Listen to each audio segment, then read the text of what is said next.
This daily lesson rewind is for chapter 2, lesson 1, where we're going to start working on finding percents of a number. Now our learning objectives for today are to find the percent of a number and use percents greater than 100. Now what we did in class yesterday was we did our previous knowledge, where we talked a lot about being able to turn decimals to percents, percents to decimals, and fractions to either a decimal or a percent. So that information that we did yesterday is going to be pretty meaningful today as we move forward. So let's take a look at what we're trying to do. It says find 5% of 300 by writing the percent as a fraction. Now I know we're not great direction readers, and a lot of students say 5% of 300 and they stop reading. The key is we want to write the percent as a fraction. Okay? That's our goal. That's what we want to do. So if we're going to write it as a fraction, we have to understand what percents mean. When we see percents, what percents mean is literally it means out of 100. And this is going to be important all the way through this unit. So when I see 5%, I know that 5% means 5, and this goes back to our ratios and rates. 5 out of every 100 is 5%. Now the other thing we have to recognize is that the word of is one of our trigger words in math. The word of is a shortcut way of writing multiplication. So anytime in a problem we see the word of, we want to use our multiplication symbol. So if we rewrite this, literally here's what they want us to do. 5% of 300, we would write 5% as a fraction.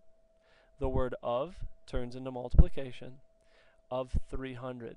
Now remember, we can make any whole number a fraction by placing it over 1, because 300 once is just 300. Now two ways to do it. First way is to multiply across. When we multiply fractions, we go across and we end up with 1500 in our numerator, our top number, over 100 in our denominator, denominator times denominator, which is going to reduce, or we can divide it out, to 15. Now for some of you who are a little craftier and you remember things from 6th grade, we can also do 5 over 100, times 300 over 1. Clean this up a little bit. So 5 over 100 times 300 over 1. And some of you that are just a little bit craftier, you remember cross-reducing, which means instead of waiting till here to reduce, we can come here and say, well, 100 goes into 100 once, goes into 300 3 times, and now when we multiply across, 5 times 3 is 15, 1 times 1 is 1, and we just get 15. This is how the book wants us to do it. Now I like this method, and it's effective, but I don't think it's as clean and as quick as it could be. So I want to show you a second method, and I'm going to leave it up to you guys what you choose, because I'm okay with it. So we can turn 5% into a fraction, 300 into a fraction, multiply and reduce. Let me show you another method. If I clear the screen off, and if you need to see it, you can just back up the video. Here's what I like. If I know 5% literally means 5 out of 100, and if 5 hundredths is written as a decimal, tenths, hundredths, so 5 hundredths goes here. Now let's analyze what actually just happened. I know it's a magic trick in elementary school, but let's look at what we just did. 5% was 5 out of 100, and we get 0.05, tenths, hundredths. So now let's analyze our decimal place. We went from 5.0% to a decimal of 0.05. So look what happened to our decimal. It literally moved 2 places over to get from the whole number percent to the decimal hundredths. So when I do these problems, here's what I do. When I see 5% and I see the word of 300, I let the words in the problem dictate what I do. So I'm going to come in here and grab my red pen again. I cross out my percent and turn it into a decimal by doing 0.05. I change my of to multiplication, and then I go to my calculator and I find out that 5% of 300 is 15. Now you say, yeah, but aren't we supposed to do it by hand? You can do it by hand. Use the first method I showed you. But in the real world, you'll always have a calculator. They're on your phones, they're on your iPads, on your iPods. Everything you guys have has a calculator, or someone near you has one. So I'm okay with you guys using this style shortcut to get to the answer we need. Now remember, we solve, we set up, we solve, we state. We have to know what 15 is. It's not 15%. It's not the percentage, because we already used it.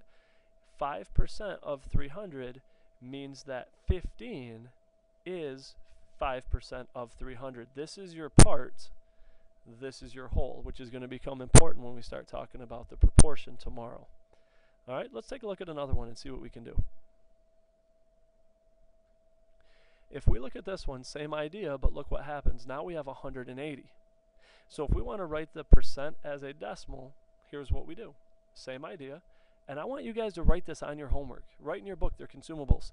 I'm going to literally, when I read the problem, I'm going to cross out my percent, I'm going to move my decimal 2 spots, and I'm going to change to multiplication. That's showing your work, and now you immediately multiply it out to see what you're going to get. So this is really your problem. 0.25 times 180. So when we worked that out, we found out that a quarter of 180 is 45. So for my mental math people, a quarter is half of a half. So in your head, you can think of this. Half of 180 is 90. Half of 90 is 45. So 1/4 of 180 gets us to our 45. Some of you guys like those mental math tricks. Some of you avoid them at all costs. Either way, that's how it works. Okay? One more example, we'll let you guys go. If we take a look at our last example, this is now 120% of 75. So we got to keep straight what we're actually doing. We want 120% of 75. Now, if it's over 100%, the first thing you should know is that it's going to be bigger than 75. 100% of 75 is 75. So we're looking for an answer higher than this. So let's make sure our answer matches. I'm going to scribble out my percent. I'm going to move my decimal 2 spots. Remember, we don't just automatically put it in front of all the numbers. This is 120 out of 100, which means 1.2 or 1.20. Remember, zeros on the end don't change our value. So now the of means multiplication. So we're literally looking at 1.2 times 75. And now it's calculator work. So we go to our calculator and we find out that 1.2 times 75 is 90. Okay? Good. Now another mental math strategy that you guys can use if you choose to is you could say that 100%, we can split this up into 100% and 20%.